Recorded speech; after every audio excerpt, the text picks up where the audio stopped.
warahmatullahi wabarakatuh. Perkenalkan, nama saya Cindy Puspita Suci dari IPSC NIM 2081965. Di sini saya ingin menjelaskan mengenai tradisi mitoni.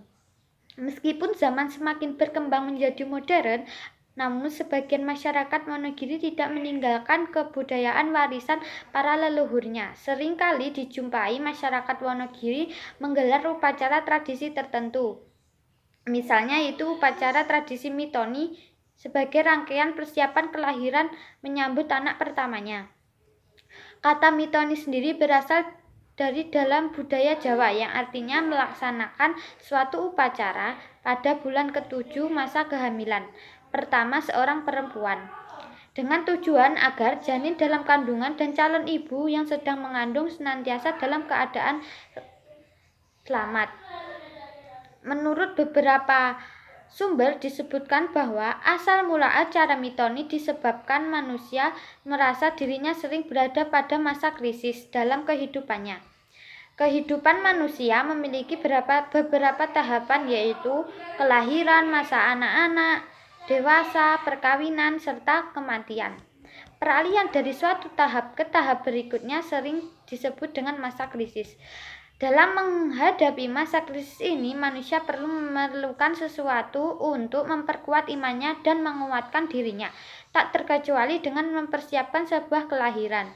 Sebagian orang Jawa sangat yakin bahwa upacara mitoni dapat menjadi sarana untuk menghindari ibu dan anak yang ada dalam kandungan dari malapetaka yang ditimbulkan oleh berbagai macam makhluk halus. Untuk lebih jelasnya, uraian mengenai cara-cara dilakukannya upacara mitoni adalah sebagai berikut. Pertama, yaitu mitoni tidak dapat diselenggarakan sewaktu-waktu. Biasanya memilih hari yang dianggap baik untuk menyelenggarakan upacara mitoni. Menurut serat tata cara, hari baik untuk upacara mitoni adalah hari Rabu, Selasa siang sampai malam, atau Sabtu, Jumat siang sampai malam sebelum bulan purnama, dan diselenggarakan pada waktu siang atau sore hari. Tempat untuk menyelenggarakan upacara biasanya diselenggarakan di ruang keluarga atau ruangan yang luas untuk menyelenggarakan upacara. Dalam hal ini bisa juga dilakukan di halaman rumah.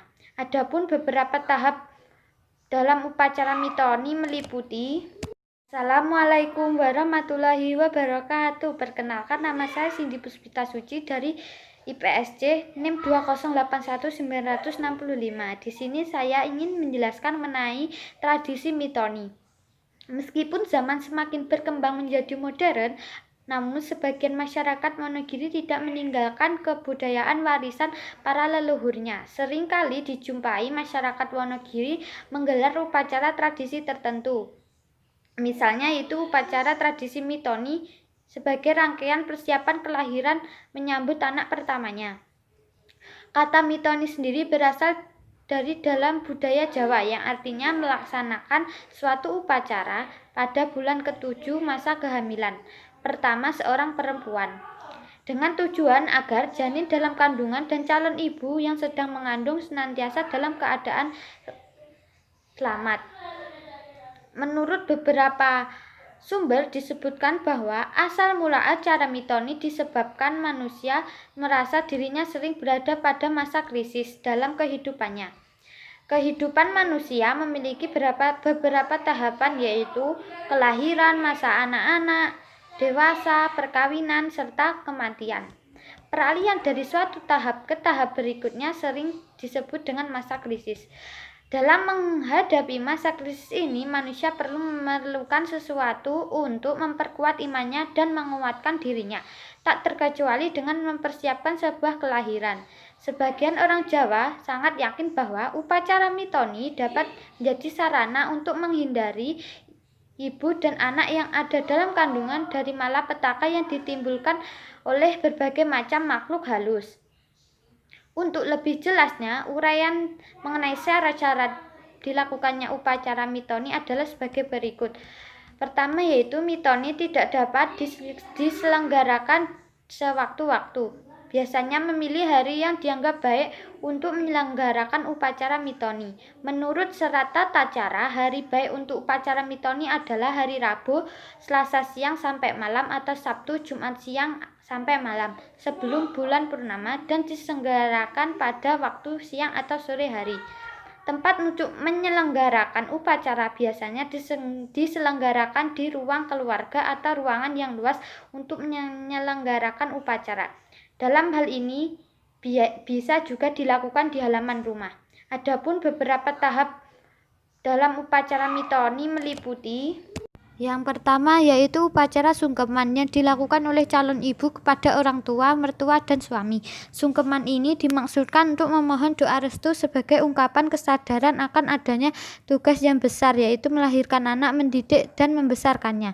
Semua itu tidak dapat dilakukan jika tanpa restu orang tua dan mertua, serta kerjasama yang harmonis dengan suami. Yang kedua yaitu upacara siraman atau mandi. Sebagai simbol pernyataan pembersihan diri baik fisik maupun jiwa, kata nyirami merupakan kata dalam bahasa Jawa yang artinya membasahi dengan menyeluruh. Maknanya bukan hanya sekedar mengguyurkan air, namun juga mengandung makna mencuci, membersihkan diri, dan air yang digunakan untuk mandi berasal dari 7 sumber mata air yang kemudian dicampur menjadi satu dan diberi kembang setaman. Dengan upacara ini diharapkan calon ibu memiliki kebersihan jiwa, raga, lahir, dan batin, dan pada saatnya nanti diharapkan dapat melahirkan anak yang bersih dan sehat, jauh dari pengaruh yang mengotori jiwa dan raganya. Yang ketiga yaitu upacara brojolan yang terdiri dari sang suami memasukkan telur ayam kampung ke dalam kain atau sarung sang calon ibu yang dimasukkan dari atas perut, lalu telur dilepas hingga pecah. Upacara ini sebagai simbol harapan agar bayi lahir dengan mudah tanpa ada halangan suatu apapun. Yang keempat yaitu membuka atau memutus lilitan benang atau janur.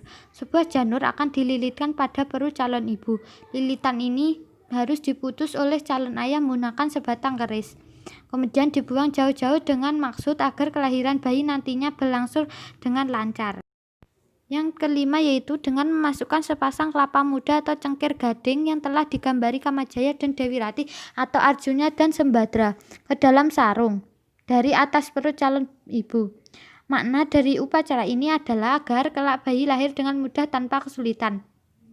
Upacara ini dilakukan oleh nenek calon bayi dan diterima oleh nenek besan. Secara simbolis, gambar Kamajaya dan Dewi Ratih atau Arjuna dan Sembadra melambangkan bila si bayi lahir akan memiliki sifat-sifat luhur seperti tokoh yang digambarkan tersebut. Setelah itu, cangkir gading tersebut dibelah oleh calon ayah yang melambangkan bahwa telah dibukanya jalan bagi anaknya untuk dapat lahir sesuai dengan jalannya. Yang keenam yaitu upacara ganti 7 busana dilakukan dengan menggunakan kain panjang dan kemben sebanyak 7 buah dengan motif yang berbeda. Motif kain panjang dan kemben yang akan dipakai dipilih yang terbaik dengan harapan agar kelak si bayi juga memiliki kebaikan-kebaikan yang terdapat dalam kain tersebut. Sesuai tradisi, setiap kali sang calon ibu mengenakan kain dan kemben akan ditanyakan pada para hadirin apakah busana yang dikenakan sudah pantas atau belum. Atas pertanyaan tersebut, para hadirin dimohon menjawab bersama-sama belum pantas sebelum sang calon ibu mengenakan kain yang ketujuh. Adapun makna dari ketujuh kain dan kemben tersebut antara lain. Yang pertama yaitu kain Siddhamukti. Jenis kain ini melambangkan kebahagiaan, kamukten atau kesejahteraan yang diharapkan akan dimiliki oleh anak yang lahir nanti. Yang kedua yaitu kain Wahyu Temurun, melambangkan adanya anugerah Tuhan atas seorang anak yang dikandungnya. Hal ini juga mengandung harapan agar dalam kehidupan anak tersebut selalu dipenuhi berkah yang melimpah. Yang ketiga yaitu kain Siddha Asih, melambangkan cinta kasih suami istri sebagai dasar utama dalam menghadapi suka duka perjalanan hidup. Asih berarti cinta dan belas kasih. Kain ini melambangkan pengharapan orang tua bagi anaknya agar menjadi manusia yang memiliki kasih terhadap sesamanya. Yang keempat yaitu kain Siddha Derajat yang mengandung harapan agar anak yang lahir nanti mempunyai derajat yang tinggi dan dihormati dalam kehidupan bermasyarakat. Yang kelima yaitu kain Siddha Dadi, mengandung harapan agar anak yang dilahirkan nanti menjadi orang yang sukses. Yang keenam yaitu kain Babon Angker, melambangkan harapan agar proses persalinan nanti dapat berlangsung secara alamiah. Yang ketujuh yaitu kain Tumbar Pecah, mengandung harapan bahwa persalinan berjalan dengan lancar dan tanpa ada suatu halangan.